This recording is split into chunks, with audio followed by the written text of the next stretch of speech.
اب نئے ہرمز میں کشیدگی بڑھنے لگی، 3 جہازوں پر فائرنگ۔ برطانوی میریٹائم ایجنسی کے مطابق ایران کے مغرب میں کارگو جہاز پر فائرنگ کی گئی، عملہ محفوظ رہا، کارگو جہاز سمندر میں رک گیا۔ عمان کے قریب بھی ایک جہاز پر فائرنگ ہوئی جس سے جہاز کو نقصان پہنچا۔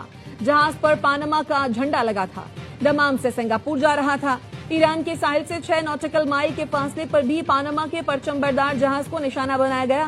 پاسداران انقلاب نے 3 تجارتی جہازوں کو نشانہ بنانے کی تصدیق کر دی۔ 2 جہازوں کو قبضے میں لے کر ایرانی ساحل کی طرف لے جایا جا رہا ہے۔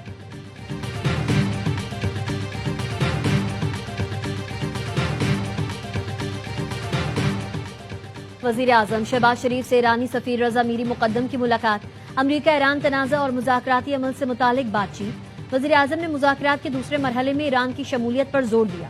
سپریم لیڈر مجتبی علی خامنہئی کے لیے نیک خواہشات کا اظہار کیا۔ ایرانی سفیر نے تنازع کے حل کے لیے پاکستان کی سفارتی کوششوں کو سراہا۔ مذاکرات کی میزبانی پر پاکستان کی تعریف کی۔ ملاقات میں نائب وزیر اعظم اسحاق ڈار اور معاون خصوصی طارق فاطمی بھی موجود تھے۔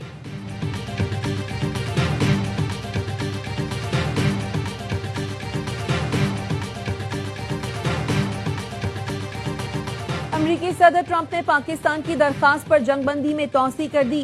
اب نئے ہرمز کی ناکہ بندی برقرار رکھنے کا حکم، کہا فیلڈ مارشل عاصم منیر اور وزیر اعظم شہباز شریف کے کہنے پر حملے روک رہا ہوں۔ ہمیں کہا گیا ہے ایران پر ابھی حملہ نہ کریں، جنگ بندی کو اس وقت تک توسیع دیں گے جب تک ایران کی تجویز پیش نہیں کی جاتی۔ وزیر اعظم شہباز شریف کا جنگ بندی میں توسیع پر صدر ٹرمپ سے اظہار تشکر۔ ایکس پر لکھا، فیلڈ مارشل سید عاصم منیر اور اپنی طرف سے صدر ٹرمپ کا شکریہ ادا کرتا ہوں۔ پوری امید ہے دونوں فریق جنگ بندی کی پاسداری جاری رکھیں گے۔ وائٹ ہاؤس کا کہنا ہے امریکی نائب صدر جے ڈی وینس آج پاکستان کا دورہ نہیں کریں گے۔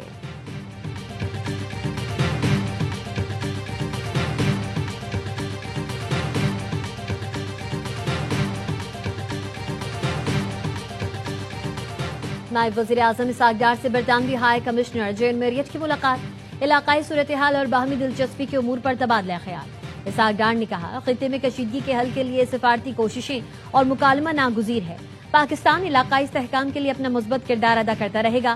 برطانوی ہائی کمشنر نے امریکہ اور ایران میں مذاکرات کے لیے پاکستان کے کردار کو سراہا۔ خطے کے امن کے لیے پاکستان کی کاوشوں کی بھرپور حمایت کا اعادہ۔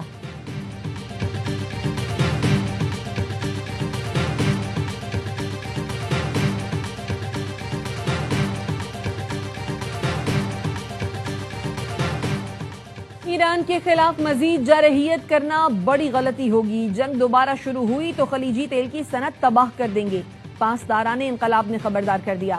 کمانڈر میجر جنرل مجید موصفی کہتے ہیں دشمنوں کے خلاف ہماری جنگی تیاری عروج پر ہے۔ جنوبی پڑوسی امریکہ کو اپنی سرزمین اور تنصیبات استعمال کرنے نہ دیں۔ پڑوسیوں نے اجازت دی تو انہیں تیل کی پیداوار سے ہاتھ دھونا پڑے گا۔ ترجمان خاتم الانبیاء ہیڈ کوارٹرز کا کہنا ہے اسلامی جمہوریہ ایران کے دفاع کے لیے ہر وقت تیار ہے۔ ایرانی افواج مکمل الرٹ اور انگلی ٹریگر پر ہے۔ کسی بھی حملے کی صورت میں طاقتور جوابی کارروائی ہوگی۔ امریکہ اور صہیونی ریاست کو پہلے سے سخت سبق سکھایا جائے گا۔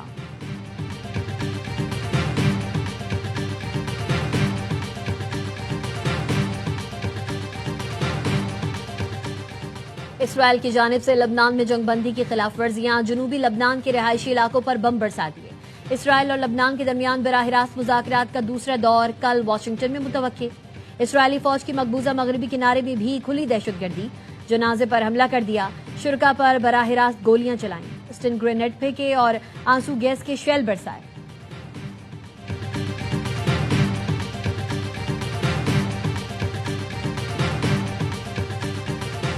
بھارت کے پہلگام فالس فلیگ آپریشن اور دنیا بھر میں جگ ہسائی کا 1 سال مکمل۔ آج ہی کے دن مودی سرکار نے پہلگام میں ڈرامہ کر کے اپنے ہی 26 لوگوں کی جان لی۔ طے شدہ منصوبے کے تحت الزام پاکستان پر لگایا۔ پاکستان نے الزامات مسترد کیے، آزادانہ اور بین الاقوامی تحقیقات کی پیشکش کی۔ بھارت اپنے جرائم چھپانے کے لیے پاکستان کی پیشکش سے بھاگتا رہا۔ مودی سرکار نے ڈرامہ تو رچایا، گودی میڈیا نے خوب ساتھ نبھایا، لیکن ایک کے بعد ایک جھوٹ مودی حکومت کے گلے پڑ گئے۔ حملہ آور کس راستے سے آئے، کیسے فرار ہوئے، ہائی سیکیورٹی زون سے دہشت گرد بھاگ کیسے گئے، مودی سرکار کے پاس جواب نہیں۔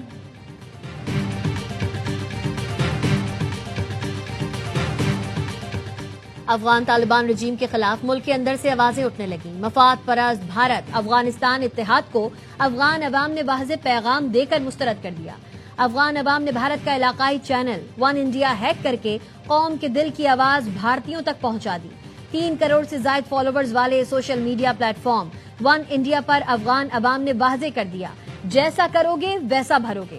سچے مسلمان افغان نامی گروپ نے طالبان اور بھارت کے خلاف واضح پیغام دے دیا۔ افغانستان کی موجودہ قیادت کی پالیسیز پر شدید تنقید کی۔ افغانستان کے غیور عوام نے طالبان قیادت کی بھارت نواز پالیسیز مسترد کر دی۔ افغان شہریوں نے طالبان رجیم کے بھارت سے تعلقات کو غداری قرار دے دیا۔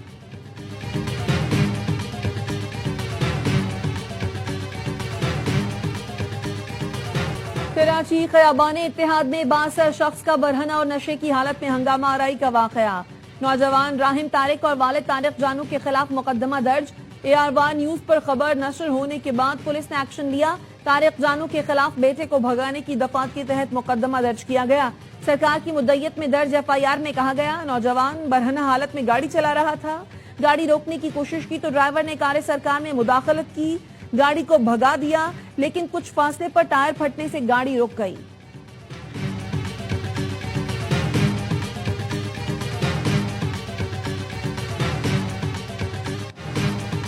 پاکستانی کرکٹر محمد نواز کا ڈوپ ٹیسٹ مثبت آ گیا۔ ICC نے PCB کو آگاہ کر دیا۔ کرک انفو کے مطابق PCB نے محمد نواز کے خلاف تحقیقات کا آغاز کر دیا ہے۔ نواز کا ٹیسٹ T20 ورلڈ کپ کے دوران کیا گیا تھا۔ ٹیسٹ مثبت آنے کے باعث نواز کو T20 بلاسٹ کے لیے NOC بھی نہیں دیا گیا۔ PCB نے محمد نواز کو کل طلب کر لیا۔